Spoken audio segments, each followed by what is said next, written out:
কালকে মেলে দিয়েছিলাম।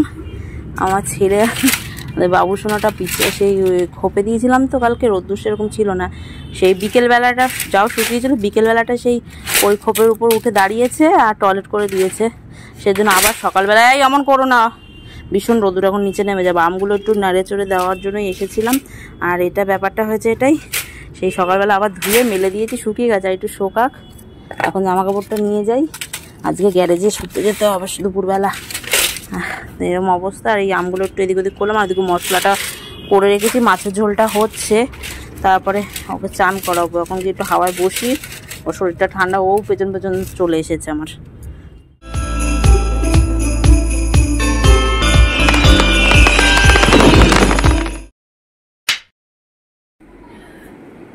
গুড ইভিনিং বন্ধুরা। তো আমি এখন যাচ্ছি একটু বাজারে, আর বাজার না আনলে হবে না, কিছু বাজার আনতেই হবে। বাড়ি থেকে সেরকম একটা বেরোনো হয় না। এবার আমি একটু ঘর কোনো মানুষ, সত্যি কথা বলতে, বাড়িতে একেবারে দরকার না পড়লে বাড়ি থেকে বেরোই না। আর যখন বাড়ি থেকে বেরোই অনেক রকম কাজ একসাথে গুছিয়ে এনে ঢুকি, যাতে পট করে টুকটাক করে বেরোতে না হয়। তো আজকে একটু না গেলে নয়, একটু যেতে হবে, তাই বেরোচ্ছি। এখন বাজে 6:10। একটু শাড়ি পরেছি, কিন্তু প্রচণ্ড গরম, কিছু করার নেই, ঘরের মধ্যে ঘেমে যাচ্ছে। এখন তো বেরোইনি, বেরোলে যে কী হবে। গতকাল তো বাজারঘাট করে নিয়ে এসেছিলাম, তো আজকে আর তোমাদের সকলের সাথে কালকের কিছু শেয়ার করিনি, আজকে শেয়ার করছি। আজকে সকালবেলা হচ্ছে কচুর লতি, চিংড়ি মাছ দিয়ে, সর্ষে বাটা দিয়ে, পেঁয়াজ রসুন দিয়ে। তো লতিটা খেতে আমার ভীষণ ভালো লাগে, তোমাদের সাথে বলবো কি, দেখতেই পাচ্ছ লতিটা হয়ে গেছে, এখন বন্ধ করে দেবো। তো বন্ধ করে খেতে দেবো বড়মশাইকে, বড়মশাই অফিস যাবে। তো আরও রান্না করবো, একটু বেলায় করবো, এখন মেনলি সকালবেলা এটাই করলাম। ভাত করেছি, তারপরে এই লতি করেছি, কয়েকটা ছবি তুলেছি, সেটাও তোমাদের সকলের সাথে শেয়ার করছি। দেখতেই পাচ্ছ। তো এরকম এসেছে পরিমাণটা। আমি আগের দিন বেছে রেখেছিলাম লতিটা, আর চিংড়ি মাছটা তো অলরেডি ছিল ফ্রিজে, আর চিংড়ি মাছটা পুরো ফ্রেশ ছিল। আর আজকে করব আমের আচার, তার জন্য তৈরি করব কিন্তু একটা প্রিপারেশান। আম এনেছি, গতকাল বাজারে গিয়েছিলাম সন্ধ্যাবেলা, তো বাজার থেকে আম এনেছি 1.5 কিলো আমে 6 পিস হয়েছে, কিন্তু এখান থেকে আমি 5টা আম ব্যবহার করছি, আর একটা আম রেখে দিয়েছি। তো আমগুলোকে ভালো করে জলে ভিজিয়ে রেখেছিলাম, ভিজিয়ে রেখে ভালো করে ধুয়ে তারপরে আমি এখানে কাটিং করব। একটা আমের তোমাদেরকে বলে দিচ্ছি 4টে ভাগ করবো, 4টে ভাগ মানে মোট 8টা ভাগ হবে।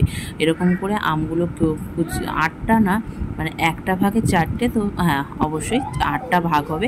এরকম করে আমগুলোকে ভালো করে ধুয়ে মুছে নিয়েছি, নিয়ে বোটা কেটে নিয়ে, আর জলের মধ্যে না কিছুক্ষণ ভিজিয়ে রাখলে আমের যে একটা গরম ভাব সেটা চলে যায়, তাহলে আমটা একটু ভালোভাবে জিনিসটা প্রসেসিংটা ভালো হয়, এটাই বলার। তো আমটা এখন ভালো করে ফালি করে নিয়ে রোদ্দুরে দিয়ে আসবো। তো রোদ্দুর আছে, মেঘলা আছে, এইভাবেই চলছে, কিন্তু এর মধ্যেই চেষ্টা করবো আচারটা করে নেওয়ার জন্য। এই যে আমের আচারের জন্য আমের অবস্থা দেখো, কিন্তু আমগুলো শক্ত এত, কিন্তু তাও দেখো ভেতরে একটা হলুদ ভাব চলে এসেছে, দেখতেই পাচ্ছ। তো এই আমগুলোকে এখন ছাদে দিয়ে আসার পারলাম। তো রোদ্দুর প্রায় 1 মাস হয়ে গেছে আমার ছাদে যাওয়া হয় না, কিন্তু আজকে ছাদে যেতেই হবে, কিছু করার নেই, কারণ আমগুলো দিতে হলে তো ছাদেই দিতে হবে। খোপে তো সেরকমভাবে একটা রোদ্দুর দেখছি কদিন ধরে আসছে না, আর কয়েকটা ছবি তুলেছি, সেটাও শেয়ার করছি। আর এখন যাবো ছাদে গিয়ে আমগুলো রোদ্দুরে দিয়ে আসবো। আর এদিকে বেলায় একটু রান্নাবান্নারও ব্যাপার আছে, মাছ বের করে রেখেছি ফ্রিজ থেকে, মাছ ভাজা হচ্ছে, দেখতেই পাচ্ছ। তো মাছ ভেজে এটা কী দিয়ে রান্না করবো সেটাও বলে দিই, হালকা পাতলাই করবো। 5 ফোড়ন, একটু ফোড়ন দিয়ে একটা কাঁচা লঙ্কা দেবো, এরপরে দেবো একটা আলু দেবো, আর দেবো অর্ধেক পেঁপে, আর দেবো একটা গাজরের হাফ অংশ দিয়ে এটা মাছের ঝোল করবো হালকা পাতলা করে, আমাদের বাবু সোনার জন্যও হয়ে যাবে, আর আমিও খেয়ে নেবো দুপুরবেলা। তো একটা লঙ্কাকে ভালো করে চিড়ে কেটে কুটে নিয়ে, এরকম সবজি কেটে কুটে ধুয়ে টুয়ে নিয়েছি। এদিকে একটা মশলাও বানাবো আর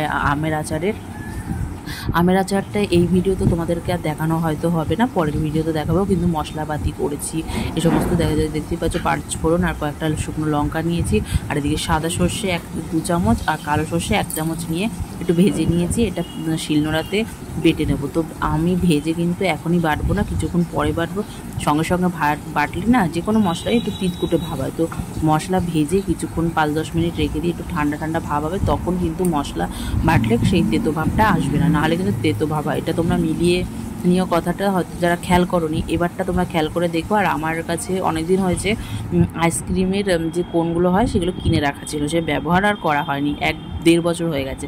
তো অ্যাট লাস্ট আইসক্রিম বানানোর জন্যই এটা বের করা হলো। আর এদিকে দেখতে পাচ্ছ ঝা চকচকে ঝলমলে আকাশ, জামা কাপড় প্রায় শুকিয়েই গেছে।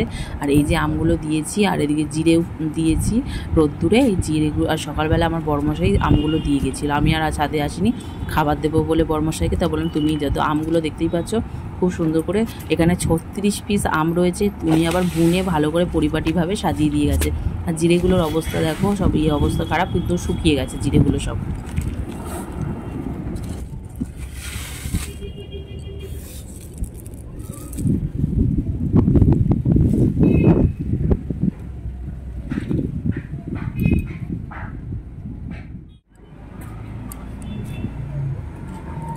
প্রচণ্ড রোদ্দুর উঠেছে, জামা কাপড় সব শুকিয়ে গেছে। দেখো চাদরটা এরকমভাবে মেলে দিয়েছি। আর ওই দেখো কত আম গাছে, আম ভরা, টপটাপ করে মাঝে মাঝে পড়ছে, পেকে গেছে, কিন্তু পেকে গেলেও কোনো লাভ নেই। মানে কি বলবো, সব টক আম, ভীষণ টক আম। ওয়েদারটা ভালো, এর হাওয়া দিয়েছে, কিন্তু প্রচণ্ড গরমও পড়েছে সেরকম। দেখো চারপাশটা বেশ সবুজ সবুজ গাছপালায় ভরা। এই যদি এখন ঝড়, ওই বৃষ্টি হয় ঠিক আছে, ঝড় যে আসছে নাকি প্রবল বেগে, কি রেমাল না ফেমাল, সে রেমালই মনে হয় নামটা। তো যদি হয় দেখো গাছপালার কি হবে কে জানে। যাই হোক, ঝড় না হয় বৃষ্টি হলে তাও ঠিক আছে, ঝড় হলে তো ঠিক না। আর জামা কাপড়গুলো তুলে নিয়েই যাই, আর আমটা একটু পরে এসে তুলবো। আর জিরেগুলো সেই কালকে মেলে দিয়েছিলাম, আমার ছেলে বাবুসোনাটা পিছিয়ে সেই খোপে দিয়েছিলাম, তো কালকে রোদ্দুর সেরকম ছিল না, সেই বিকেলবেলাটা যাও শুকিয়েছিল, বিকেলবেলাটা সেই ওই খোপের উপর উঠে দাঁড়িয়েছে আর টয়লেট করে দিয়েছে। সেজন্য আবার সকালবেলায় এমন করো না, ভীষণ রোদ্দুর, এখন নিচে নেমে যাবো। আমগুলো একটু নাড়ে চড়ে দেওয়ার জন্যই এসেছিলাম। আর এটা ব্যাপারটা হয়েছে এটাই, সেই সকালবেলা আবার ধুয়ে মেলে দিয়েছি, শুকিয়ে গেছে, আর একটু শোকাক। এখন জামা কাপড়টা নিয়ে যাই, আজকে গ্যারেজে শুতে যেতে হবে দুপুরবেলা। এরকম অবস্থা। আর এই আমগুলো একটু এদিক ওদিক করলাম, আর এদিকে মশলাটা করে রেখেছি, মাছের ঝোলটা হচ্ছে, তারপরে ওকে চান করাবো। এখন কি একটু হাওয়ায় বসি, ওর শরীরটা ঠান্ডা, ও পেছন পেছন চলে এসেছে আমার। তো আমগুলো শুকোক, আমরা নিচে চলে গেছিলাম, মানে চলে এসেছিলাম। আর গাছে প্রচুর আমও হয়েছে, ওই আম খাওয়ার মতো না, আমাদের গাছ না অবশ্যই, ওটা পাশের বাড়ির গাছ। আর ছাদে সম্পূর্ণ জায়গাটা পড়েছে। আর এই হলো আইসক্রিম কোনগুলো, তো এগুলো ধোয়া হয়নি, ধুতে হবে। আর আজকের ব্লগটা আমি এখানেই এন্ড করে দিচ্ছি। দুপুরবেলা, শুভ দুপুরবেলা সকলকে জানে। তো পরের ব্লগের জন্য তোমরা চোখ রেখো, অবশ্যই দেখতে পারবে। আমের আচারটা ইচ্ছা তো আছে তোমাদের সকলের সাথে শেয়ার করার, তাই এর মধ্যে আইসক্রিম বানাতে দেবো। তো আমার ছেলে মশাই, মানে আমাদের সোনাবাবু বা বাবু সোনা যাই বলো, যাই বলি আমরা, যা মুখে আসে তাই বলি। তো এটা দেখো বিপিএ ফ্রি, মানে এটা এর মধ্যে কোনো কিছু তৈরি করলে অবশ্যই কোনো সমস্যা হবে না, ওর জন্য এটা লেখা থাকে। তো এটা এখনো ধোয়া হয়নি, ধোবো, ধুয়ে টুয়ে তারপরে ব্যবহার করব। আজকে দুপুরে আইসক্রিম বানাতে ফ্রিজে এটা সেট ফেট করে একেবারে ডিপে দিয়ে দেবো। আর তোমাদের সকলের সাথে আচারটা ইচ্ছা আছে পরের ভিডিওতে শেয়ার করার। তো কেমন লাগলো ব্লগটা অবশ্যই তোমরা কমেন্ট করে জানিও। আর ভুলভ্রান্তি হলে ক্ষমা করে দিও, মানুষ মাত্রই ভুল হয়, যেটা বলার। তোমরা সকলের সাথে থেকো, পাশে থেকো, সাবধানে থেকো, এটাই বলবো। ভালো থেকো, সুস্থ থেকো।